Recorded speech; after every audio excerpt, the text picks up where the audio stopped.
Welcome back to the Electricians 2 channel. Today I want to introduce my new and my old torque screwdriver. And this one here is from a company called Capri Tools. And this one is from a company called Stewart Vant and Richmond. And so, torque screwdrivers. The question is, why do we need torque screwdrivers? In fact, the United States NEC, National Electrical Code, recommends that all of our electrical connections be torqued to a certain value. Certain breakers, I think it's like 36 pounds. When you're making connections. Matter of fact, I think Square D breakers are 36 pounds. I don't know about Siemens. They have other ones too. But most Square D breakers are 36 pounds. And it's not for every panel. I think it's for a home line panel. But and their industrial panels have different torque settings. So this is my newest one. I just purchased this one. It comes with the instructions as well as a calibration certificate. I just made a copy of it just to keep in here, and I cut it out to just make a copy to keep in here because it's recommended that you keep a copy of the calibration certificate on hand at all times. I keep the original in the file here just in case something was to happen to this one.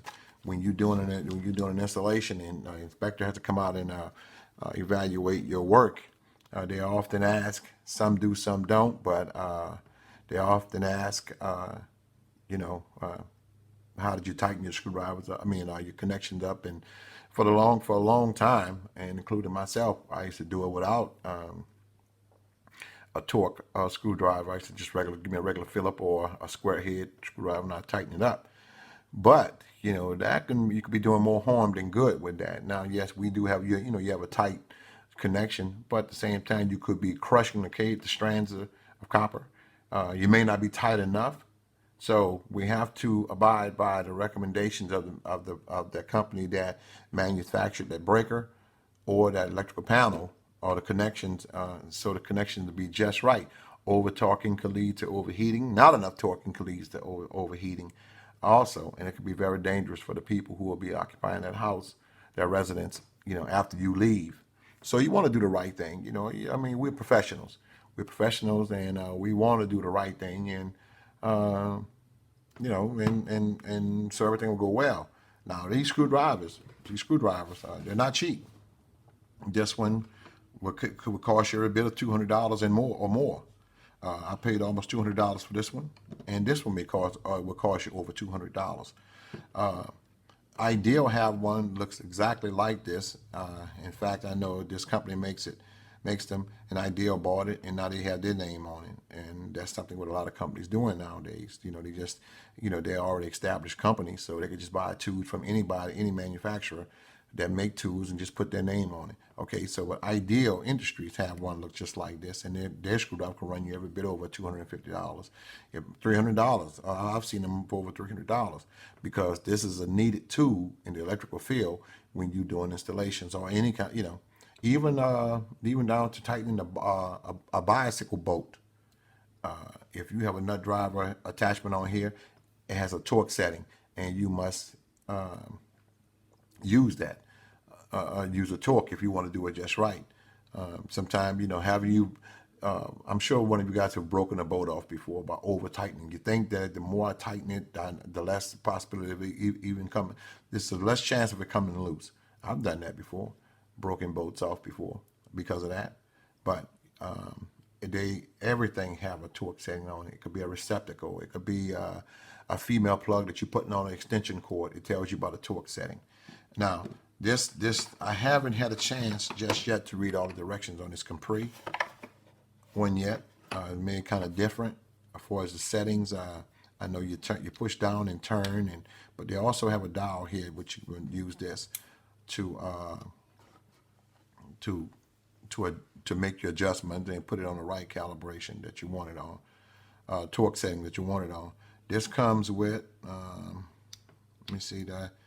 All right, it has a serial number that you can register with this company.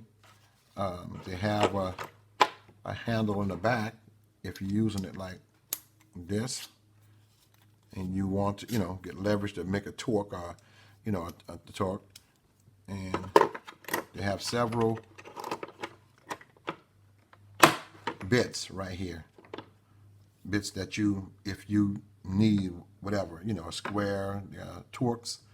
I see some Phillips Philip 1, 2, 3, 4, like a number 5 common, number 0 Philip here, and overall this really feel good. No, it's not a Klein. It's not a Klein. I know when people think about electrical tools here in the U.S., a lot of us, we think about what Klein is the best. Well, no, I don't have anything bad to say about Klein, but there are other companies out there that also put out good tools. And, if we just keep a closed mind and everything come to mind thinking it's a Klein, which is the best, you'll never get a chance to experience nothing else. Klein has a torque screwdriver too, and I think theirs run over $300. And I was looking at the Klein screwdriver, and they have also a rebranded screwdriver. I've seen the brand that they have. I've seen other companies with that same model. It looks just the same, and like Klein just stuck their name on it because Klein is an established company, and they put their name on it. Everybody's going to jump to it, assuming that Klein made it themselves. I don't know, but I've seen a lot of tools out there, several of them, the same make and model what Klein has, but different names. Now, with that being said, this is a fairly good tool if you're in the market of getting a tool. Look, I'm not making any money off this video at all. I just love talking tools. I'm an electrician. I love talking tools, and the tools that I need. That's the name of my YouTube channel, the Electrician's Tool Channel, as you know. And this is a real good tool. It feels nice and solid. So I think it'll withstand several falls. If it just happened to fall, I don't think it's going anywhere. And you can't beat it with the calibration certificate coming right with it. Coming in a little small case to keep everything nice and safe, and you don't have any, you won't lose anything as long as you're putting it back in there where it belongs. So you may want to check this company out, Capri Tools. This is a nice little screwdriver. I'm not going to say nice little screwdriver, but it's a nice setup, and I'm very well pleased with this. Now, this Stuyvesant and Richmond screwdriver here, the settings is a little bit different on this one. It's under this cap. Let me pull this cap off.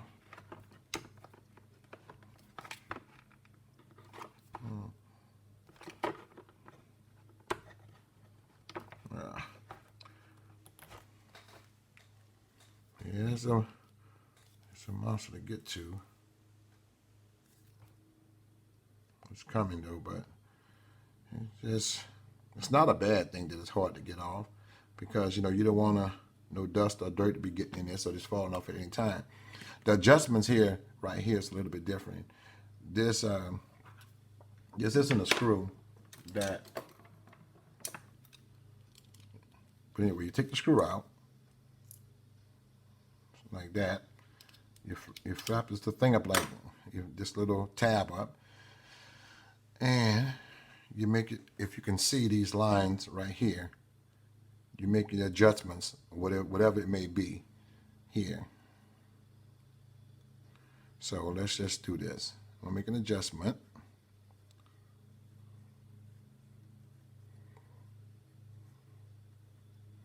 And we'll just show you how a torque screwdriver works.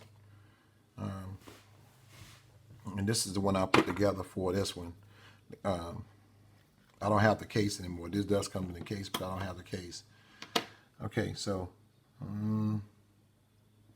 me try this square bit. I like using square bits with, I had a brick, okay. Okay. Okay, so let's just suppose that you're tightening this, and this one said 36 pounds on this one. I don't know if you can see it. on here, but it says 36 pounds of torque, inch-pounds of torque. And you want to, once you get it in there, just so you won't over-tighten it. Oh, wait. It's just kind of stripped. I'm sorry about that. It's kind of stripped because I've been doing it with this. Let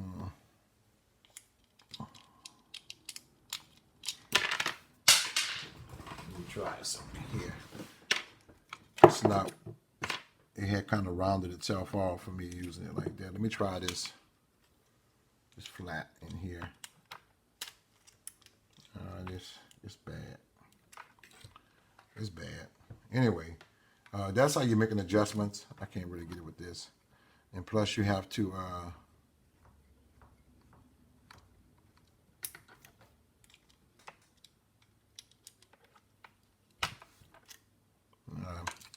I don't know if you can see. It's kind of it's worn out. It can't even catch that Phillips. I mean that common screwdriver. Can't even catch the sides. And plus it had rounded off in the middle, so it's kind of hard to do it with this. Let me see if I have anything else I can try. Okay, let me try this contactor I have here, and maybe we can do something with this one. See, that's what it does. So it won't over tighten. For example, this is what it would do.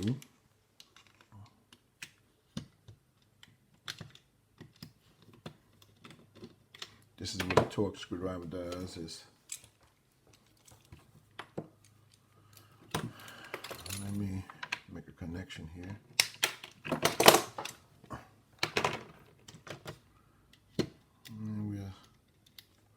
Okay, if I was to put that in there, you guys can see. And just so I wouldn't over torque it, over tighten it, and once it gets on there, keep turning it until the screwdriver pops. See, that's stops. It's limiting. It's a limiting torque screwdriver. It won't let me tighten it anymore, because that's what it's supposed to be. So that's what they want. Now it's tight. It's tight, but it's tight. It's tightened to the recommendation with the manufacturer on this contactor says to tighten all of your connections. And where would this one be? Right here on the side. Get the glasses.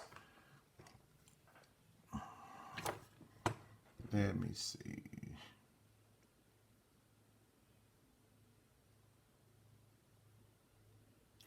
This one should be, they say 35 inch-pounds of torque or 40 inch-pounds of torque if you're using number 8. If you're using 14, number 10 to 14 gauge wire, it'll be 35 inch-pounds. And if you're using number 8, it'll be 40 inch-pounds of torque. So everything has a torquing value, and that's the proper way to make your connections.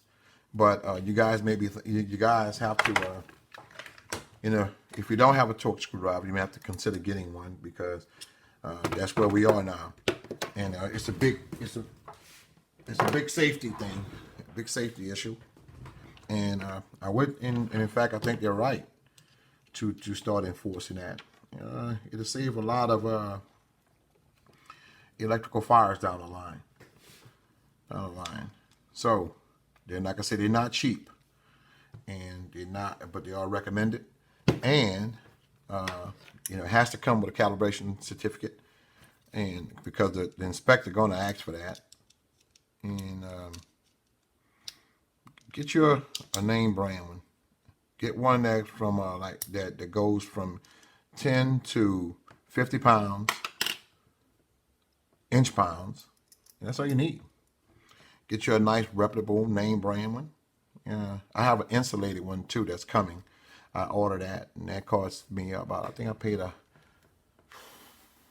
160. Well, no, I'll take that back. It was like 150, I believe, $150 for that one. And it's made by a company called Draper. It's an electrical company from Britain, and I got this. It should be here in a couple of weeks. Well, anyway, that's it. I just want to give you all a short little review about my about torque screwdrivers, and I hope you guys enjoyed the video. I hope if you have any questions concerning the video, please drop me a line, a comment, or ask a question. I'll reply as soon as I can. And I want to thank you guys for stopping by. As always, I appreciate you hitting that subscribe button so you can receive notifications of my other videos, my next videos that I put out. In the meantime, you guys stay safe and peace out.